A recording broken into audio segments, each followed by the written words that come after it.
Is Microsoft different from any other crummy, predatory, parasitic video game publisher?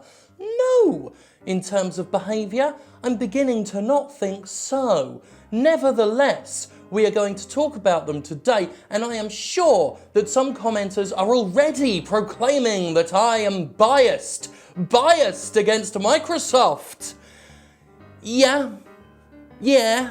This is a video column containing the inherent biases of the video columnist. So yes, I am biased against Microsoft, and I'm not going to pull criticisms of Nintendo and Sony out of my arse just for a vague sense of equality, like people always demand when you focus your critique on one particular company among the platform holders. So enjoy as I explain to you exactly why we're being biased against Microsoft today.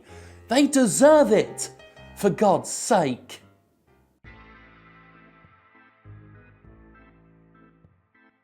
The overwhelming majority of mainstream third-party publishers are scum. Wanton, unchecked filth who have become a blight on the game industry, each contributing to the erosion of the medium's artistic merit and actively designing games to be worse, making them more tedious and less enjoyable on purpose so they can carve out the fun and sell it back to you at a premium despite the fact you already paid for the damn thing. This we already know, thanks to me banging on about it to the point of nausea. First-party publishers, however, are different. Most games developed exclusively for consoles and published by the companies making the hardware have managed to avoid the temptation of riddling their games with microtransactions and other forms of aggressive post-purchase monetization. The Nintendo Switch has proven most resistant to the market's destructive business practices overall, a system that has garnered comparatively little interest from corporate cum-weevils like Activision and EA. Meanwhile, Nintendo has published some exquisite games such as Super Mario Odyssey, Fire Emblem Three Houses, and, of course, Hyrule Warriors. Sony, meanwhile, has arguably put out some of the best games in the history of the PlayStation brand this generation, with God of War being a critical and commercial jackhammer, Marvel's Spider-Man killing it in every department except the having Mysterio in it department, and Horizon Zero Dawn proving Guerrilla is more than just that Killzone studio. While fuck-munching bugger-toads such as Warner Brothers and 2K Games steadily, cynically erode the quality of games to divide their content up into sellable chunks and seedy digital gambling dens, first-party publishers are maintaining a stunningly high level of production, value, and above all, artistic integrity. This is because these companies, as platform holders, are in a unique position where simply squeezing every conceivable penny out of every single video game to give shareholders perverse financial erections isn't a priority for them. They're out to sell hardware. They've got consoles to sell, and so not only can afford to pour cash into lavishly produced games, they have an incentive. These games attract customers to their platform. They become crucial selling points, reasons to own a Switch or a PlayStation 4.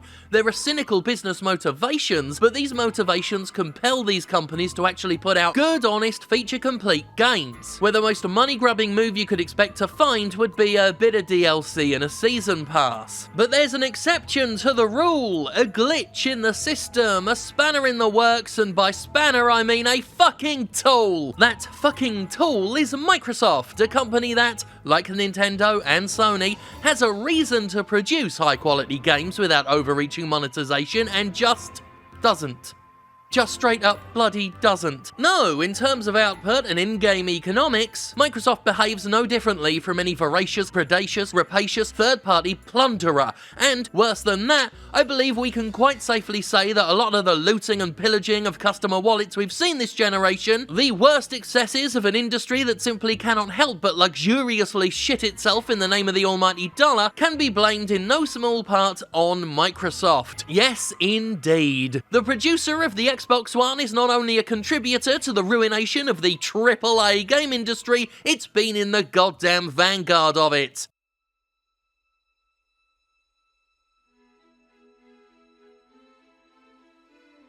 Last generation, microtransactions in full-priced games had only just started to blossom, and their appearance was quite rightly seen as anomalous and disgusting. These days they're everywhere, and they've spread like a virus so efficiently that their inclusion barely raises an eyebrow unless they're particularly egregious, which they still regularly are because this grotesque industry remains a complete stranger to the concept of restraint. The most notable game implementing a fee-to-pay economy, that is, a game you pay to access for the privilege of paying even more money, was at the time Dead Space 3, which acted as the shape of things to come.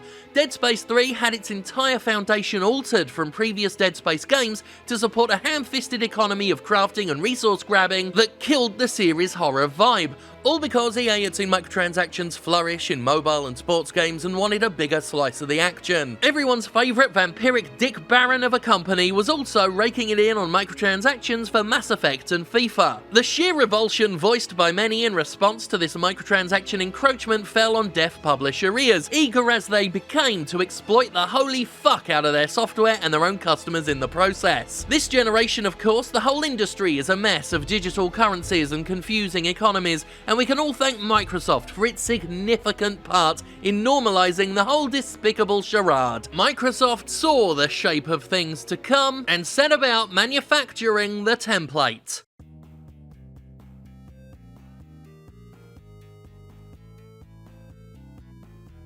Let's go back to the very beginning of this current generation.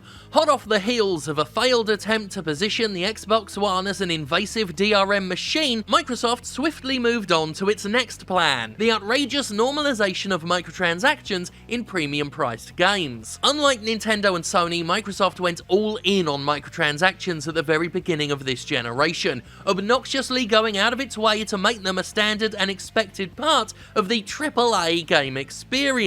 There can be no question here, Microsoft set the tone for this entire generation. Its bevy of launch titles for the Xbox One containing a number of frankly rubbish games that boasted desperate and contrived attempts to sell bullshit virtual money to people who literally just spent $500 on a new fucking machine. Rise, Son of Rome, a short, repetitive, mediocre action game, sold gold to its customers, which could be spent on booster packs containing player upgrades.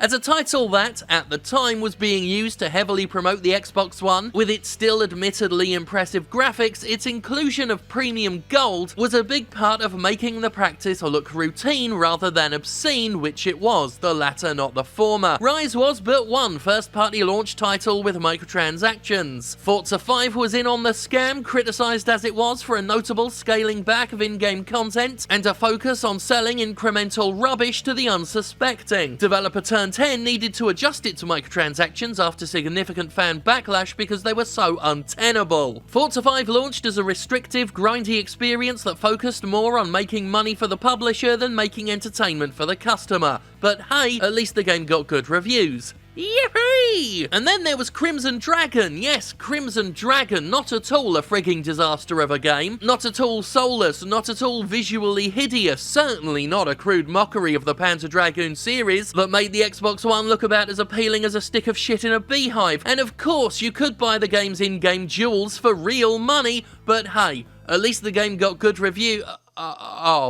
These were the three main offenders, a holy trinity in a bucket of ball bags, and they carried with them a clear and direct message to the game-buying public. It was a message that had been received loud and clear and subsequently rebroadcast. Avalanche Studios founder Christopher Sundberg helped the normalization process along at the time, saying, "Microtransactions, subscriptions, and other biz models will be the next generation of games. It is that simple." And yeah, it really was just that simple.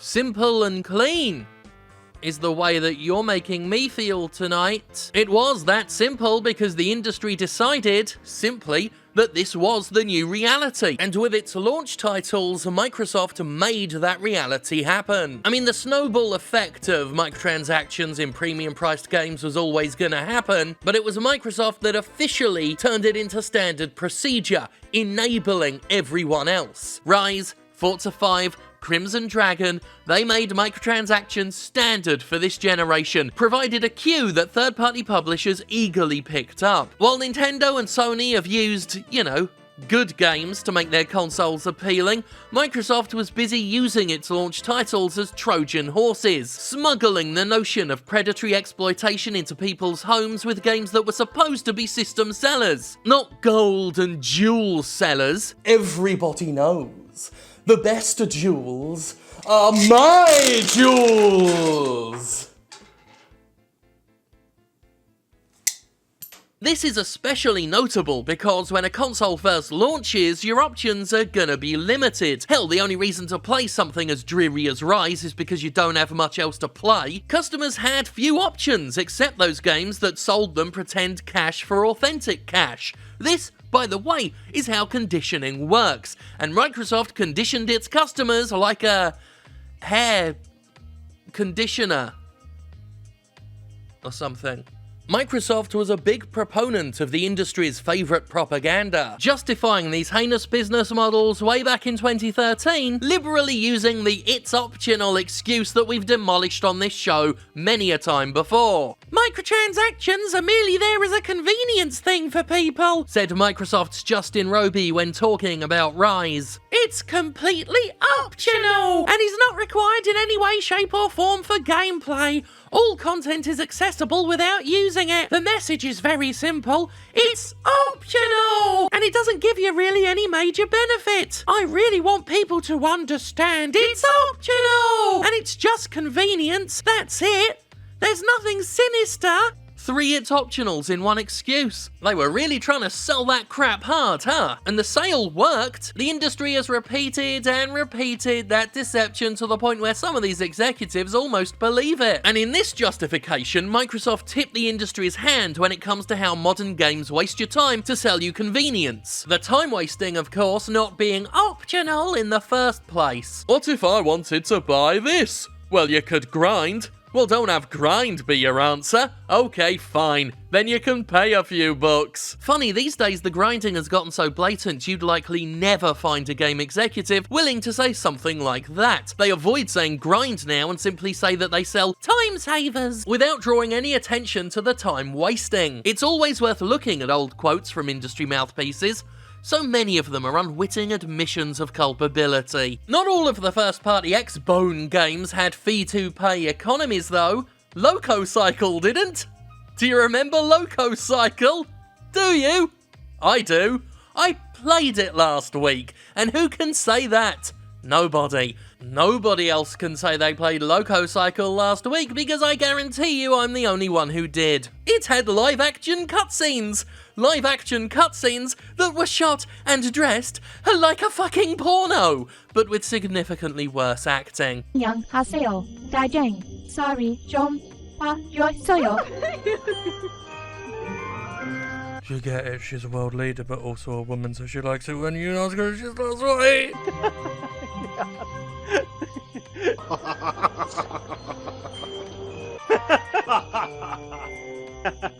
By the way, when your game has live-action cutscenes but overly stylized cartoon graphics, it makes the whole experience thoroughly jarring. Still, at least it had a better "what if robots were people" story than Detroit Become Human, and it did get some pretty good reviews. Oh.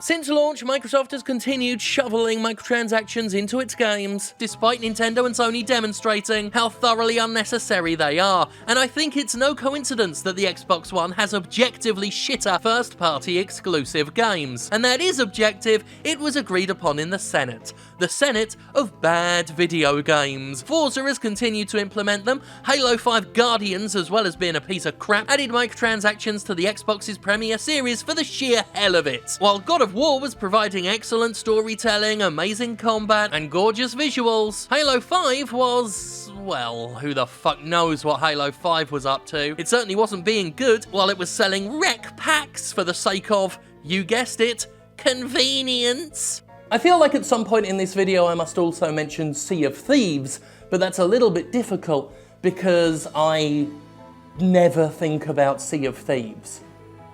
Ever.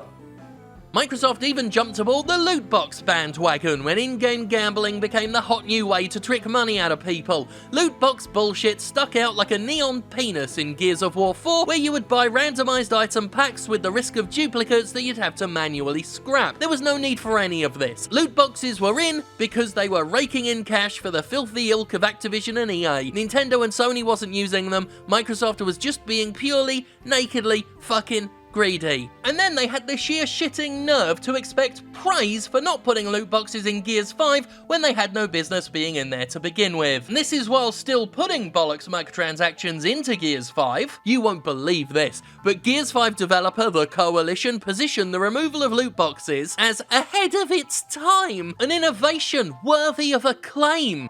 We really think we're ahead of the industry here in getting rid of loot boxes and making sure that we can both service people that are looking to accelerate their progression or earn cosmetics using money, but also keeping the integrity of the game experience. That's from Gears 5 developer The Coalition. I mean, Jesus, I'm sick of companies expecting applause for not preying on their customers with gambling mechanics. You're not the first one, by the way, Coalition, but this is some next level autofellatio. We just felt that loot boxes weren't a good fit for Gears, and we wanted to be ahead of the curve looking for possible solutions, even before all the controversy. Right, first of all, the Coalition isn't the only developer to have pulled this move to have said no loot boxes for cheap applause. You're ahead of fucking nothing on that count. Second of all, your solutions aren't new and innovative. You've just scaled it back from egregious gambling to egregious microtransactions, which is what the industry was doing before. We're not stupid. Well, we're not that stupid. It's obvious what you're doing. Nevertheless, the Coalition promised an elegant solution for Gears 5's monetization, even though the most elegant solution would be to just make a fucking video game and sell a fucking video game. They didn't do that, however. Instead, they offered straightforward, clearly communicated, user-friendly micro-purchases, didn't they? Here's an explanation of how it works in Gears 5. Gears 5's unlocks come in the form of cards, which are called supply instead of cards, and you get supply drops drip-fed over time when you play Gears 5's versus Horde or Escape modes. Supply refers to character skins, emotes, background flags, and blood sprays, which are like Overwatch's sprays but even more useless. Duplicate supplies turned into tiny amounts of scrap, which can be saved for a long time to outright purchase supply items. Scrap is the game's free currency, and it's the only way you can purchase pride flags which don't drop a supply. There is a premium currency, iron, purchased for real money, which is used to buy items that are not in the supply drops but are instead sold on a rotating Fortnite-esque storefront, but you can earn iron in-game by completing tours of duty, which unlocks items and tiny amounts of premium currency for completing certain multiplayer tasks, though you'll need to get 24 ranks in the tour of duty before you'll get any iron, and you're drip-fedded over hours in increments of 100 or 150 when the character skins in the Gears 5 shop cost up to 1,000 iron. You can speed this up, of course, by purchasing boosters for real money, which doubles the supply drops and XP earned, thus monetarily incentivizing even the unmonetized aspect of the game. Legend has it these foul beings can be destroyed by a snake through the heart or exposure to sunlight. This does not suffice, however, for they may be brought back to life by means of a secret rite that can be performed once a century when the moon is in the 8th house of Aquarius. Got all that? Good.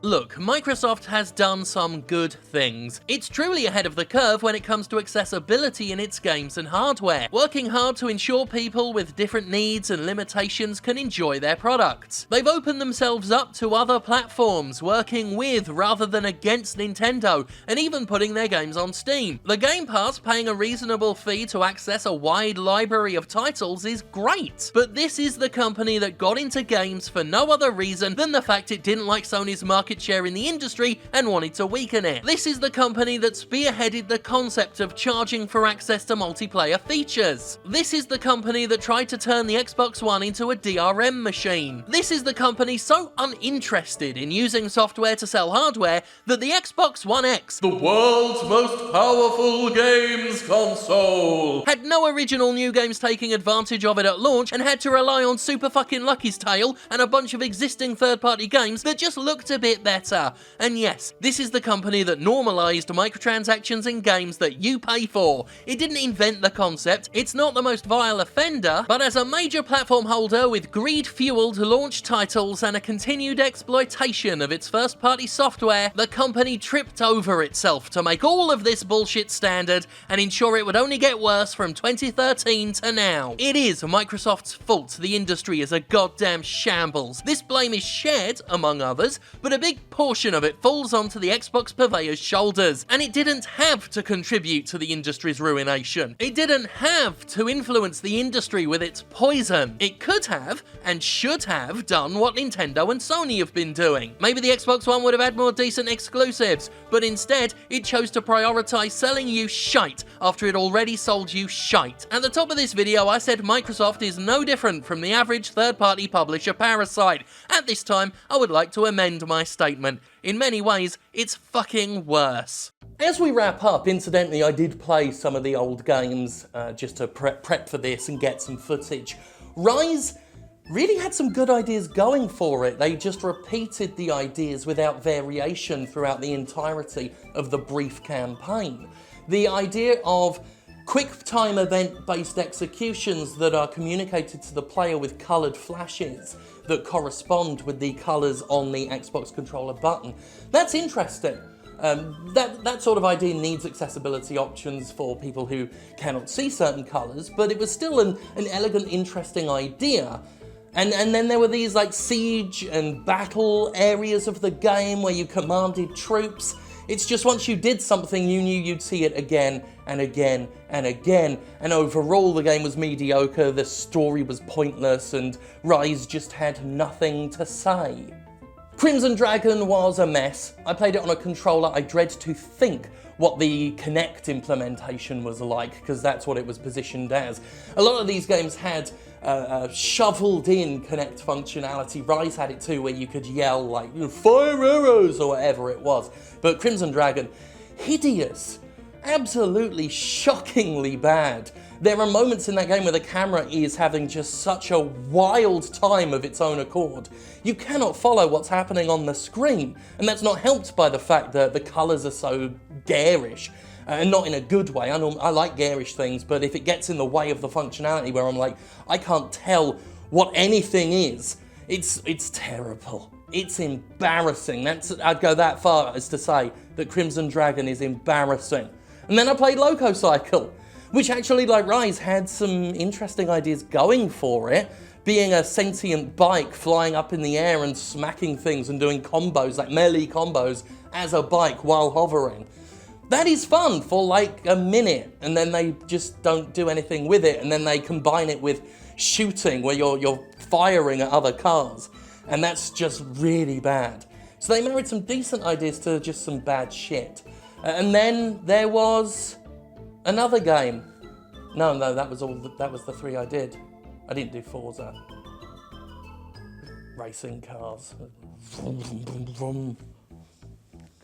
That's it.